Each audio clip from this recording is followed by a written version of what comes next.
Israeli हमलों के बाद अमेरिका पहुंचे कतर के पीएम। क्या है इसके मायने, हम सब कुछ आपको बताएंगे इस वीडियो में विस्तार से। नमस्कार, आप देख रहे हैं न्यूज़ 18 का डिजिटल प्लेटफॉर्म और मैं हूं आपके साथ श्रुति श्रीवास्तव।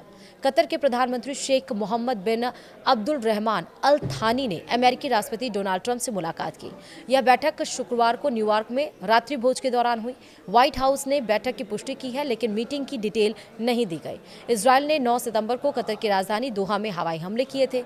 ये हमले हमास नेताओं को निशाना बनाकर किए गए थे और इसके तुरंत बाद ट्रंप ने इजरायल के प्रधानमंत्री बेंजामिन नेतन्याहू से फोन पर बात की थी। ट्रंप ने हमले पर नाराजगी जताई थी और कतर को आश्वस्त किया कि इस तरह के हमले दोबारा नहीं होंगे। हालांकि नेतन्याहू ने सार्वजनिक तौर पर कहा कि वे इसकी गारंटी नहीं दे सकते। मिडिल ईस्ट में अमेरिका का सबसे बड़ा मिलिट्री बेस यानी कि अल उदीद कतर में है।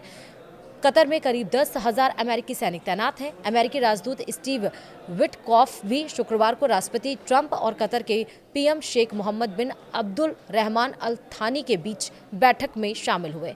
न्यूयॉर्क में ट्रंप के साथ रात्रि भोज से पहले कतर के पीएम ने व्हाइट हाउस में अमेरिकी उपराष्ट्रपति जेडी वेंस और विदेश मंत्री मार्को रूबियो के साथ भी मीटिंग की। अमेरिका में कतर मिशन के डिप्टी चीफ ने सोशल साइट एक्स पर इसकी जानकारी दी। सूत्रों के मुताबिक थानी और रूबियो के बीच क्षेत्र में मध्यस्थ के तौर पर कतर के भविष्य और इजरायली हमलों के मद्देनजर रक्षा सहयोग पर भी चर्चा हुई है। तो वहीं कतर ने इजरायल हमास के बीच युद्ध विराम, गाजा में बंधकों की रिहाई और जंग खत्म होने के बाद गाजा के प्लान को लेकर बातचीत में अहम मध्यस्थ की भूमिका निभाई है।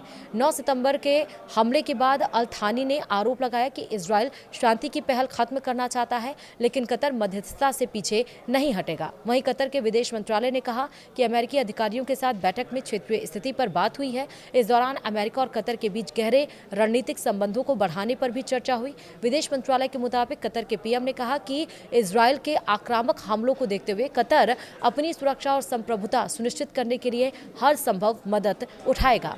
बयान के मुताबिक अमेरिका ने शांति स्थापित करने और मध्यस्थता करने के कतर के प्रयासों को स्वीकार किया। साथ ही इस बात पर जोर दिया कि कतर इस क्षेत्र में अमेरिका का करीबी सहयोगी है। दूसरी ओर अमेरिकी विदेश मंत्री शनिवार को इजरायल पहुंच रहे हैं, यानी कि आज अमेरिकी विदेश मंत्री ऐसे समय में इजरायल जा रहे हैं जब फ्रांस के नेतृत्व वाली संयुक्त राष्ट्र महासभा फिलिस्तीन को अलग देश के तौर पर मान्यता देने पर चर्चा करेगी।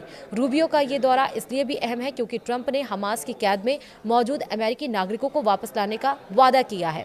रूबियो बंधकों के परिवारों से भी मिलेंगी। रूबियो इजरायली नेताओं से गाजा में चल रहे एक्शन और इजराइल के यूएन में खिलाफ लाए प्रस्ताव पर भी चर्चा करेंगे। फ्रांस ने शुक्रवार को यूएन में फिलिस्तीनी के मुद्दे पर प्रस्ताव पेश किया, जो फिलिस्तीनी के 2 राज्य समाधानों का समर्थन करता है और इस प्रस्ताव का भारत और कतर समेत 142 देशों ने समर्थन किया। प्रस्ताव में गाजा को फिलिस्तीनी का हिस्सा माना गया और हमास ने इजरायल पर 7 अक्टूबर 2023 को हमला किया था, जिसमें 1200 इजरायली नागरिक मारे गए थे और हमास ने 250 से ज्यादा नागरिकों को बंधक बना लिया। फिलिस्तीनी स्वास्थ्य अधिकारियों के मुताबिक गाजा में हुए इजरायली हमलों में अब तक 64,000 से ज्यादा लोग मारे जा चुके हैं। गाजा में कार्रवाई के दौरान इजरायल ने लेबनान, सीरिया, ईरान और यमन में भी बमबारी की है।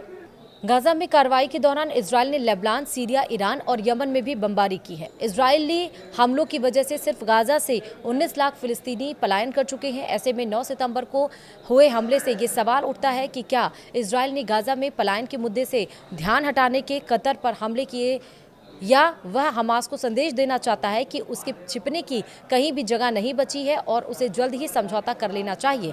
इधर अमेरिकी विदेश मंत्री के हालिया इजरायल दौरे के बाद स्थिति साफ हो सकती है। वीडियो में इतना ही। नमस्कार।